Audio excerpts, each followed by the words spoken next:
मेरा नाम एमडी नासिर है। मैं बिहार से हूँ और मैं एक स्टूडेंट हूँ और इस देश का एक नागरिक हूँ और किसान का बेटा भी हूँ। बतौर एक देश के नागरिक मेरे ऊपर देश की एक जिम्मेदारी है और जिस तरह से हमारे किसान अन्नदाता लगातार 44-45 दिनों से इस कड़कती हुई ठंडी में बॉर्डर पे हैं, लेकिन सरकार इनको सुन नहीं रही है। सरकार पीछे हटने की नाम नहीं ले रही है। लेकिन हम कहना चाहते हैं कि जिस तरह से आज इन किसानों पे ही नहीं बल्कि हमारे देश के चाहे छात्र हो या युवा हो या किसी महिला हो, सबके ऊपर एक अत्याचार हो रहा है। तो सबके तरफ से मैं 2 लाइन कहना चाहूँगा कि मुझे मोदी ने लूटा, राहुल में नहीं दम था।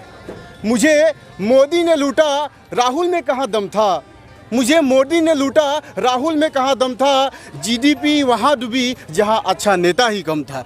तो हमारे देश में जिस तरह के आज ये लोग नेतागिरी कर रहे हैं, तो ये आज देश के नेता नहीं है बल्कि ये धर्म के ठेकेदार बन गए हैं और धर्म के ऊपर खाली नेतागिरी करते हैं। तो इन सारे को मैं कहना चाहूँगा कि आज आपको ये देश की जनता पुकार रही है और मोदी जी बार बार कहते हैं कि मुझे माँ गंगा बुला रही है, यमुना बुला रही है। मोदी जी आपको न तो गंगा बुला रही है न तो यमुना बुला रही है। यदि आपको कोई बुला रहा है तो इस देश का किसान बुला रहा है, यदि कोई बुला रहा है तो इस देश का नौजवान बुला रहा है, यदि कोई बुला रहा है तो इस देश का युवा बुला रहा है। इस देश को, युवा को रोजगार की जरूरत है। इन किसानों को इनके एमएसपी दीजिए, इनके हक को दीजिए। आज देखिए हमारा देश 1947 में आज़ाद हुआ, लेकिन 1947 से पहले अंग्रेजों का जो कानून था 1955 से पहले, वही कानून आज मोदी जी ने लाए हैं। तो मोदी जी आपने कौन सा कमाल कर दिया ये कानून लाकर। इससे चौथा अंग्रेजी था। मैं एक बात कहता हूँ कि B+B मतलब कि B फॉर ब्रिटिश और B फॉर बीजेपी,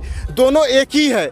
ना तो बीजेपी में और ब्रिटिश में कोई अंतर नहीं है। जिस तरह से 1947 से पहले ब्रिटिश इस देश पर हुकूमत किया, यहाँ के लोगों पे अत्याचार किया, यहाँ के युवाओं पे, किसानों पे, छात्रों पे अत्याचार किया, उसी तरह से आज मोदी सरकार भी यहाँ के किसान पे अत्याचार कर रहे हैं, यहाँ के युवा पे अत्याचार कर, छात्रों पे अत्याचार कर रहे हैं। कुछ लोग का कहना है कि अंबानी और अडानी का इसमें क्या दोष है कि उसके ऊपर सवाल उठा रहे हैं। तो मैं कहना चाहता हूँ कि ईस्ट इंडिया कंपनी जब इस देश में आई थी तो उसका क्या दोष था। लेकिन अंग्रेजों ने क्या ईस्ट इंडिया के कंपनी के जरिए क्या यहाँ के युवाओं पे अत्याचार नहीं किया। जो युवा हक के लिए आवाज़ उठाते थे क्या उनको फांसी नहीं दिया, क्या उनके ऊपर जुल्म नहीं ढाया, क्या यहाँ के किसानों से नील की खेती नहीं कराई गई। सब कुछ किया गया। उसी तरह से आज देखिए तो इस देश का रिलायंस कंपनी के हाथों मोदी सरकार ने इस देश को बेच रहा है और फिर से ये रिलायंस कंपनी अंग्रेजों की तरह इस देश के युवाओं पर, इस देश के छात्रों पर, इस देश के जनता पर एक अत्याचार करना चाहती है, हुकूमत करना चाहती है। लेकिन मैं कह देना चाहता हूं कि आपने 7 सालों से यहाँ के किसानों पर अत्याचार किया, हम चुप रहे। आप यहाँ के युवाओं पर अत्याचार किया, चुप रहे। यहाँ के महिलाओं पर अत्याचार किया, हम चुप रहे। यहाँ के आदिवासी पर अत्याचार किया, चुप रहे। यहाँ के छात्रों पर अत्याचार किया, हम चुप रहे। यहाँ के अल्पसंख्यक पर अत्याचार किया, चुप रहे। लेकिन अब हम चुप नहीं रहेंगे। आपकी आंखों में आंखें डालकर बात करेंगे।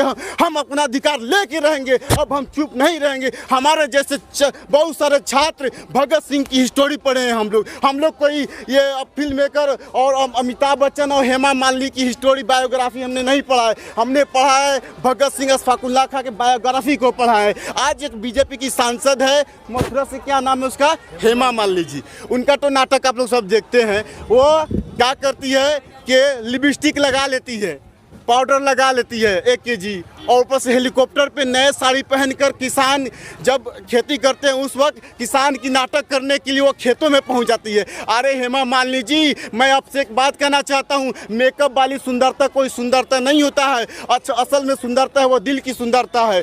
मेकअप वाली सुंदरता आपकी कोई काम नहीं आएगी। यदि आपके दिल में किसानों के प्रति मोहब्बत है तो आप एक बार किसानों से आके तो मिलिए। केवल आप नाटंकी करती है, आपके नाटंकी करने से कुछ नहीं होगा। और एक बात और कहना चाहूँगा, आप अपने डुप्लीकेट हीरो को भी लाइए।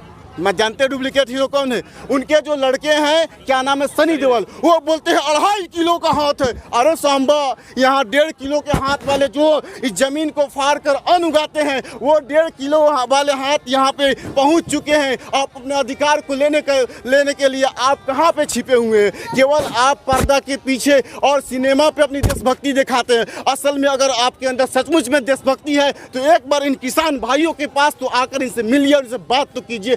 इनके दर्द को तो समझिए। केवल ये झूठ, एक नाटंकी, एक फरीबी हीरो बनने से कुछ नहीं होता। असल में हमारे जो हीरो हैं ये हमारे किसान अन्नदाता हीरो है, हमारे देश की जवान हीरो है। ये जो फिल्म मेकर है अमिताभ बच्चन, हेमा मालिनी और सनी देओल, ये हमारे देश के हीरो नहीं है, ये केवल एक कलाकार है। मैं इनको कलाकार के हैसियत से देखता हूँ, इनको मैं देश के हीरो के हैसियत से नहीं देखता हूँ। अमिताभ बच्चन एक ऐसे वो उनका मैं सम्मान करता हूँ, इज्जत करता हूँ, एक इस दौर के एक महानायक है। लेकिन आज अमिताभ बच्चन क्यों चुप है? क्या उनके घर में अनाज नहीं जाता है? क्या उनके घर में दाल चावल सब्जी नहीं जाता है? आज किसान जब अपने हक की लड़ाई के लिए लगातार 44-45 दिनों से इस कड़कती हुई ठंड में, बरसती हुई बारिश में जब इस रोड पे हैं, तो आप इनके लिए दो शब्द क्यों नहीं निकालते हैं? आप इनके लिए बात क्यों नहीं करते हैं? कहा जाता है कि देश और समाज की बर्बादी चोर उचक्कों से उतनी नहीं है जितने कि अच्छे पढ़े लिखे लोगों की वजह से है। आज इस देश के जो सेलिब्रिटी बने हुए हैं, देश जिसको फॉलो करती है, आज जिनको फॉलो करते हैं अमिताभ बच्चन और सनी देओल, सचिन तेंदुलकर और विराट कोहली जैसे ये महान लोग जो हैं, आज चुप है। इसलिए आज हमारे देश की बर्बादी हो रही है। अगर ये लोग बोलते तो आज हमारे देश की यह हालत नहीं होती। अच्छे पढ़े लिखे लोग जो हैं वो चुप है। और एक बार और बात कहना चाहूँगा, चुप है इसका मतलब आप उस आत्मघात करने वाले अंबानी और अडानी, भगोड़ा विजय माल्या, मोहन चौकसी जैसे नरेंद्र मोदी के साथ है और आप इन किसानों के साथ नहीं हैं।